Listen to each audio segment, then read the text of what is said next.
Bazentin Ridge was a subsidiary attack of the bigger Somme offensive.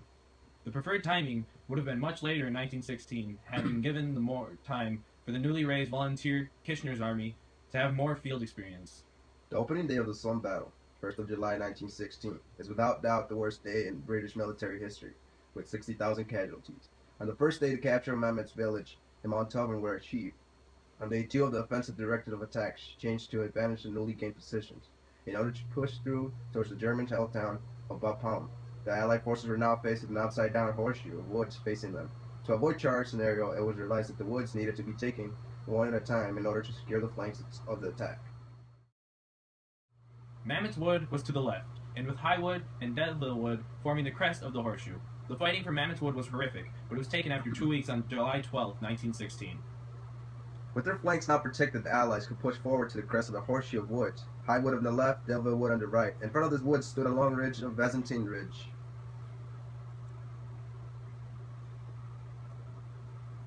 Opened at the dawn of the 14th, unusually so, but Douglas Haig, the British commander-in-chief, was suspicious of night attacks.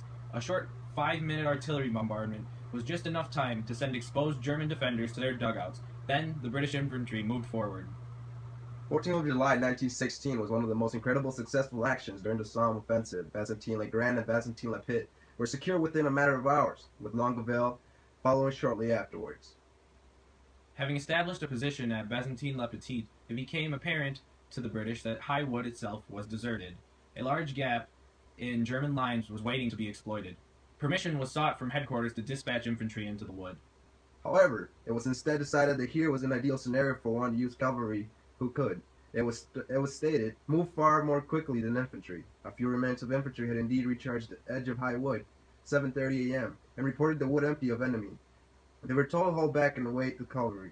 During the delay between the request of an infantry advance into the wood being sent, around 9 a.m. and midday, by which this time still no news of cavalry advance had been given. German defenders were moving back in the woods, plunging the hole in their lines. By the time cavalry finally sent forward, at around 7 p.m., the Germans had established sufficient defenses to be able to decimate the oncoming British with machine gun fires, cavalry, and had taken 101 casualties, 43 horses killed, and 120 disabled. Cavalry was not used against until late 1918. A crucial road junction between Montauban, Longueuil, and Bazentin became the focal point for troops forming up, Allied troops that is. The junction was, as is often the case in France, marked by a crucifix. The position was out of view from High Wood, so it was relatively safe. The site was christened Crucifix Corner, right there. A spot that was the last vestige of safety for troops going up on the line, and the first glimpse of safety for those returning from the slaughter. The crucifix standing there today is the same one. It survived the war, despite being riddled with shell fragment damage, which is still clearly visible. Despite the costly failure of attack upon the High Wood, cavalry nevertheless secured a line from the wood to Longueville. The night of the British, under heavy fire, attempted to establish a line in the wood. Readiness for an attack upon the German forces situated in the northwestern hall of the wood on the following day.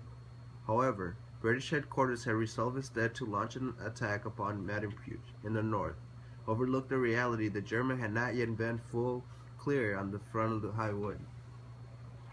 Midway between Bazentin-le-Petit and Martinpuich, and clipping edge of High Wood, where the German troops were still in residence, was sighted a formidable German line of defense known as the Switch Line. In launching an attack upon Martinpuich, the British would then find themselves open to enfilading fire from the wood. So then, therefore, a simultaneous attack from the western side of the wood, directed at the German position, was launched, repeatedly, and without success. The consequences for the attacking 33rd Division towards Martinpuich was devastating. Later that evening, the British withdrew entirely from High Wood. The battle cost the 4th Army 9,194 casualties, 1,159 in the 9th Division, 2,322 in the 3rd Division, 2,819 in the 7th Division, and 2,894 in the 21st Division. The Bavarian Infantry Regiment 16 also had 2,300 losses.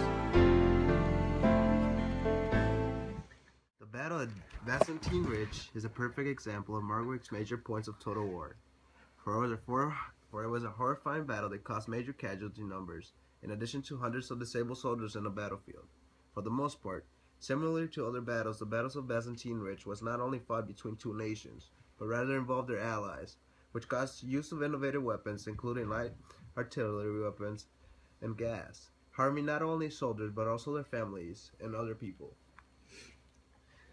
Fighting through a wood is a particularly horrific sight. The trees and roots make it virtually impossible to dig in and create shelter from any artillery. The trees themselves become lethal, as shell bursts can cause huge shards of wood to fly around at great speeds.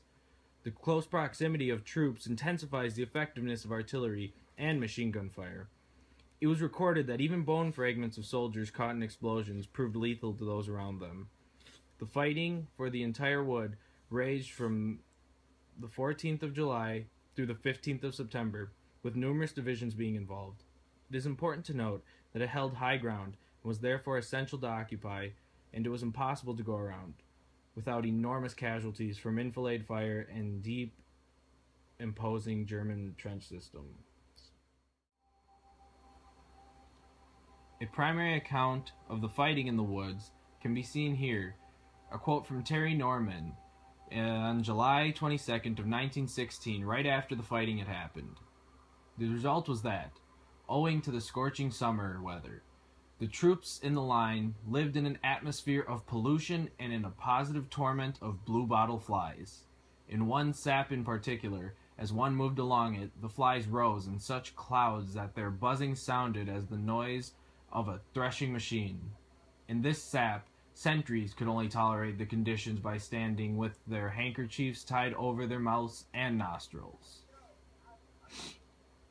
So in this quote, you can see how bad the fighting in high woods was, and all these woods in general.